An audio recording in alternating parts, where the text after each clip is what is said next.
Alright, how's it going, everybody? If you can't tell, I'm feeling a little sick, but don't worry, it's just the flu. So today I'm going to go over some of the electronics that I've been working on ever since I graduated college. This one was my most recent one. It's a fidget spinner that has all these resistors that go to all these diodes. It has a chip that controls all of it, and a capacitor right here, another resistor.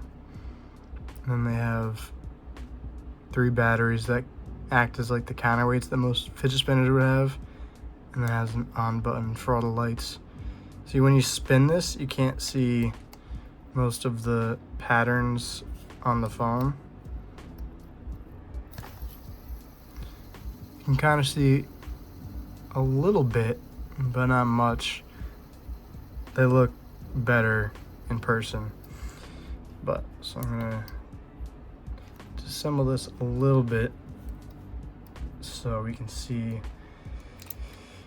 Not the best solders, but what I'm working with my skill level and what I have with my solder machine. So I have the iFixit kit screwdriver. I've had it for a few years. If you can't tell, it's kind of messed with, but just has 3 screws going through it, holding it in place. It's not held together with much. And this ball bearing in the middle is holding it in place. Flat head to wedge in between. Break in there. There it goes. Alright. So I like these kind of black PCBs over everything. The green and blue just kind of look yucky in my opinion, but that's just preference and look. So it has not the best soldering job. If you can see, all the solders are pointed. I think it's something with the rig that I have. It's not the best for heat wise, or it like keeps getting stuck. I can't clean the end off of the solder, so I think all of it ends up being pointy like that. This is even worse on the actual stuff on that.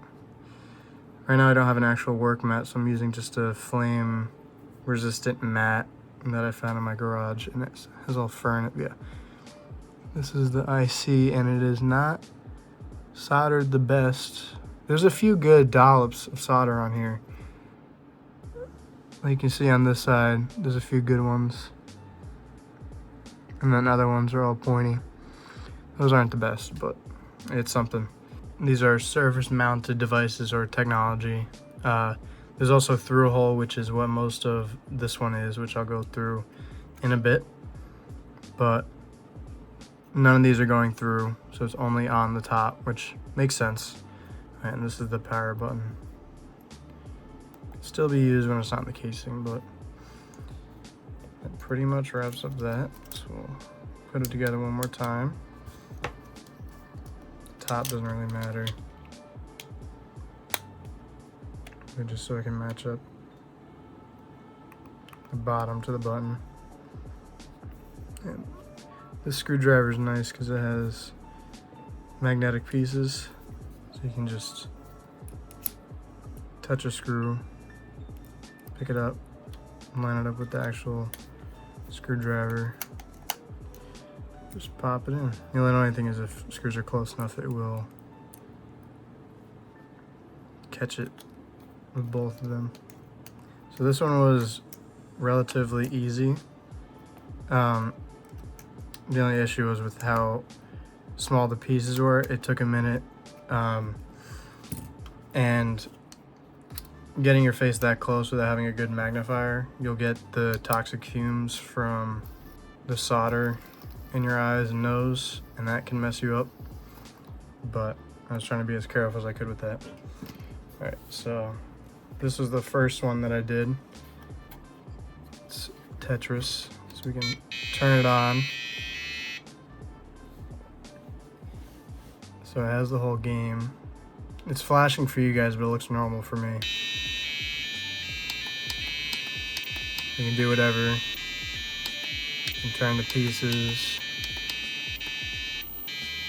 It plays the song in the beginning. It's loud as hell, but it's cool either way. So I'm gonna disassemble and talk about this for a little bit. This was a relatively longer process compared to the fidget spinner, only because there are more solders, like parts to be soldered, and kind of configuring things. There was more of a step-by-step sheet for this one, so that was nice. That's a good thing about these soldering kits, is that they have like actual instruction sets for them, which not all things will have. When you get down the line, there'll be like data sheets with like circuit designs that you just have to know how to configure a circuit so it'll work. So this whole thing sits on an acrylic tray with the battery pack that is soldered on right there. I ended up stripping the wires a little bit, but they were coated in tin most likely, so they were able to be soldered easier. These are each individual buttons with caps, which soldering job isn't the worst. They had more, like the hole was bigger, so I had to have more solder put into it. And along here we have the buzzer for the music. We have a transistor, a resistor. This is the button that turns it on. And then this is the IC that it has 2 more capacitors under it. I don't know if this is gonna come out nice. Doesn't seem like it's coming out, so I'll just leave that in for now. Making sure it still works.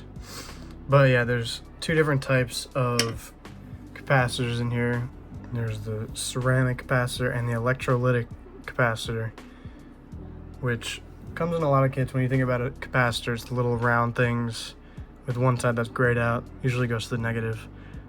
Those are both sitting under here, laid flat. And then we have 2 8x8 matrices and a 7-segment display with 3 versions. It didn't bother having a it didn't have a connection for the decimal points in this when I soldered it, but it didn't matter because they didn't use it for this, so they just didn't include it. And then it's run off 4 AA batteries, which not bad. This is a fun little first soldering kit, but the most annoying part is actually trying to put this back together with the little glass pieces. They're not glass, they're acrylic, which this is actually a pretty common used material when people are building like prototypes for pieces, because it's pretty cheap to buy acrylic like this. They use it in school when you're learning about designing stuff. Some schools have the engineering programs, at least like our high school, but I do not have a laser cutter like my old school did, so I would be cutting it by hand if I did that, which I'd be fine with that. It's still possible because acrylic is a lighter material. But once that all goes back on, put the top plate back on, which fits right over. It should drop in place. Perfect. I think this is kind of a cool idea to show off kind of stuff I've learned, show off stuff that I want to learn more about. Like I want to do a lot more with soldering. There's some certifications that I want to look into. IPC has a few certifications. There's a big soldering one. I think it's IPC A something. IPCJ STD 001 is a certification a lot of places look for. So I might look into what that takes, because soldering is a kind of cool idea. I know with the Arduino stuff, I definitely want to use one of the PCB boards and make a circuit myself off of that. But before I start doing that, I want to learn a little more about circuit design so I can draw a whole design, make sure its voltage, resistance, and current is all right before I do anything that permanent. Because unsoldering stuff is also very difficult. I had to do it a few times on the fidget spinner, but still a pretty cool task either way. A good thing to learn if I have to fix mistakes, troubleshoot, even learning new things. I think it's a really cool idea.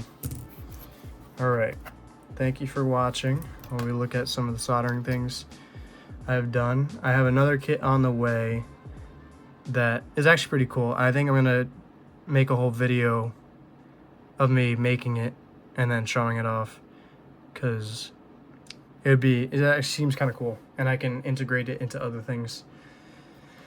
Not like for specific things or like anything yet of use, but it's a cool project.